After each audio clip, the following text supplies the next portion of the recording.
ಹಾಸನಾಂಬ ದೇವಿಯ ಸಾರ್ವಜನಿಕ ದರ್ಶನವನ್ನು ರಾಜ್ಯದ ಮಾಜಿ ಉಪಮುಖ್ಯಮಂತ್ರಿ ಮತ್ತು ಹಿರಿಯ ಬಿಜೆಪಿ ನಾಯಕ ಕೆಎಸ್ ಈಶ್ವರಪ್ಪ ಅವರು ಕುಟುಂಬ ಸಮೇತರಾಗಿ ಹಾಸನಕ್ಕೆ ಆಗಮಿಸಿ ದೇವಿಯ ದರ್ಶನ ಪಡೆದರು. ದೇವಿ ದರ್ಶನ ಬಳಿಕ ದೇವಾಲಯದ ಹೊರಗೆ ಮಾಧ್ಯಮದೊಂದಿಗೆ ಮಾತನಾಡಿ, ಈ ಸಂದರ್ಭದಲ್ಲಿ ಈಶ್ವರಪ್ಪ ಅವರು ಜಿಲ್ಲಾಡಳಿತದ ಕ್ರಮ, ಭಕ್ತರ ನಿರ್ವಹಣೆ ಹಾಗೂ ಸಚಿವ ಕೃಷ್ಣ ಬೈರೇಗೌಡ ಅವರ ವ್ಯವಸ್ಥೆಯನ್ನು ಪ್ರಶಂಸಿಸಿದರು. ವಿಐಪಿಗಳಿಗೆ ಅತ್ಯಂತ ವ್ಯವಸ್ಥಿತವಾಗಿ ದರ್ಶನ ವ್ಯವಸ್ಥೆ ಮಾಡಲಾಗಿದೆ. ಜಿಲ್ಲಾಡಳಿತ, ಅಧಿಕಾರಿಗಳು, ಸರ್ಕಾರ ಎಲ್ಲರಿಗೂ ತುಂಬು ಹೃದಯದ ಧನ್ಯವಾದಗಳು. ಇದೇ ರೀತಿಯ ವ್ಯವಸ್ಥೆಯನ್ನು ಮುಂದಿನ ವರ್ಷಗಳಲ್ಲಿಯೂ ಮುಂದುವರಿಸಬೇಕೆಂದು ಅವರು ಹೇಳಿದರು.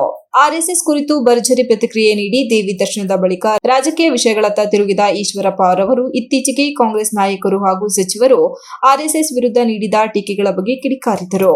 ಇಂದಿರಾ ಗಾಂಧಿ, ರಾಜೀವ್ ಗಾಂಧಿ, ಜವಾಹರ್ಲಾಲ್ ನೆಹರು ಯಾರಿಗೂ ಆರ್ಎಸ್ಎಸ್ ನಿಷೇಧಿಸಲು ಸಾಧ್ಯವಾಗಲಿಲ್ಲ. ಕೆಲವರು ಸೇರಿ ತೀರಿ ಹೋದರು, ಕೆಲವರು ನಾಶವಾದರು. ಈಗಲೂ ಇದೇ ದಾರಿಯಲ್ಲಿ ಕೆಲವರು ನಡೆಯುತ್ತಿದ್ದಾರೆ ಎಂದು ಎಚ್ಚರಿಕೆ ನೀಡಿದರು.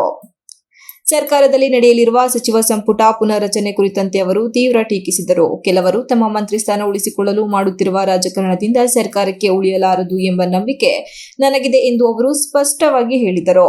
ಮಹಾತ್ಮ ಗಾಂಧಿ ಹತ್ಯೆಯ ವಿಷಯದಲ್ಲೂ ಅವರು ಸ್ಪಷ್ಟನೆ ನೀಡಿದರು. ಗೂಡ್ಸ್ ಗಾಂಧಿ ಹತ್ಯೆಗೂ ಆರ್ಎಸ್ಎಸ್ಗೆ ಯಾವುದೇ ಸಂಬಂಧವಿಲ್ಲ. ಆ ವಿಚಾರವನ್ನು ಕೇವಲ ರಾಜಕೀಯ ಪ್ರಯೋಜನಕ್ಕಾಗಿ ಕೆಲವರು ಎಳೆದುಕೊಂಡು ಬರುತ್ತಿದ್ದಾರೆ ಎಂದರು. ಕಿತ್ತಾಪುರ ಪಥಸಂಚಲನ ಕುರಿತು ಹೈಕೋರ್ಟ್ ನೀಡಿದ ಅನುಮತಿಯನ್ನು ಉಲ್ಲೇಖಿಸಿ ಅವರು ಸಂತೋಷ ವ್ಯಕ್ತಪಡಿಸಿದರು. ಹೈಕೋರ್ಟ್ ಕೂಡ ಸೊಪ್ಪು ಹಾಕಲಿಲ್ಲ. ಚಿತ್ತಾಪುರದಲ್ಲಿ ನವೆಂಬರ್ನಲ್ಲಿ ಪಥಸಂಚಲನ ನಡೆಯಲಿದೆ ಎಂದು ಹೇಳಿದ್ದಾರೆ. ಪ್ರತಿ ಗ್ರಾಮದಲ್ಲಿಯೂ ಆರ್ಎಸ್ಎಸ್ ಬೆಳೆಯುತ್ತಿದೆ. ಇವರು ಇದೇ ರೀತಿ ಟೀಕೆ ಮುಂದುವರೆಸಿದರೆ ಜನರು ಬೀದಿಗಿಳಿದು ಹೋರಾಟ ಮಾಡುತ್ತಾರೆ ಎಂದು ಎಚ್ಚರಿಸಿದರು.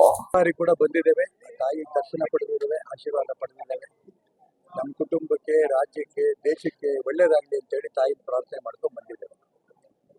ಆದರೆ ಪ್ರತಿ ಬಾರಿಯೂ ಕೂಡ ವಿಐಪಿ ಆಗಿ ಬಂದಿದ್ರು ಕೂಡ ಈ ವಿಐಪಿಸ್ ಇರ್ಬೋದು, ಬೇರೆಯವರೆಲ್ಲರೂ ಕೂಡ ಬಹಳ ವ್ಯವಸ್ಥಿತವಾದ ಒಂದು ದರ್ಶನ ಮಾಡೋಂಥ ಪ್ರಯತ್ನವನ್ನು ನಡೆಸಿದ್ದಾರೆ.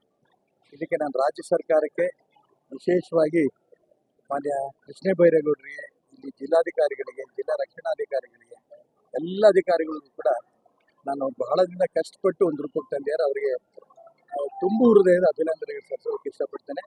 ನಾನು ಅನೇಕರಿಗೆ ದರ್ಶನಕ್ಕೆ ಬಂದಂಥ ಭಕ್ತರಿಗೆಲ್ಲ ಪ್ರಾರ್ಥನೆ ಮಾಡಿ ಕೇಳಿಕೊಂಡೆ ಏನು ಅಂತ.